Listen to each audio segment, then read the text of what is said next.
5.25 ലക്ഷം രൂപയാണ് ഓരോ മാസവും അദ്ദേഹത്തിന് ശമ്പളമായിട്ട് കിട്ടിക്കൊണ്ടിരിക്കുന്നത്. ഈ ഓഫീസിന്റെ ലൊക്കേഷൻ അദ്ദേഹം ഒന്ന് പുറത്തുവിടണം. ദുബായിൽ എവിടെയാണ് ഈ കമ്പനിയുടെ ഓഫീസ് പ്രവർത്തിക്കുന്നത് എന്ന വിവരം അദ്ദേഹം പുറത്തുവിടണം. ഞാൻ അന്വേഷിച്ചിടത്തോളം ദുബായിൽ ഇങ്ങനെ ഒരു കമ്പനിയുടെ ബോർഡ് അന്വേഷിച്ച ആർക്കും കണ്ടെത്താൻ കഴിഞ്ഞിട്ടില്ല.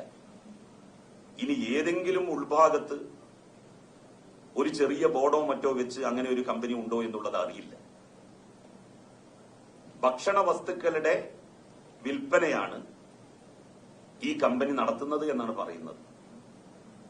എങ്കിൽ ഈ കമ്പനിയുടെ UAE-യിലെ ബിസിനസ് സംബന്ധമായിട്ടുള്ള രേഖകൾ അദ്ദേഹം പുറത്തുവിടണം. അദ്ദേഹം സെയിൽസ് മാനേജറാണല്ലോ.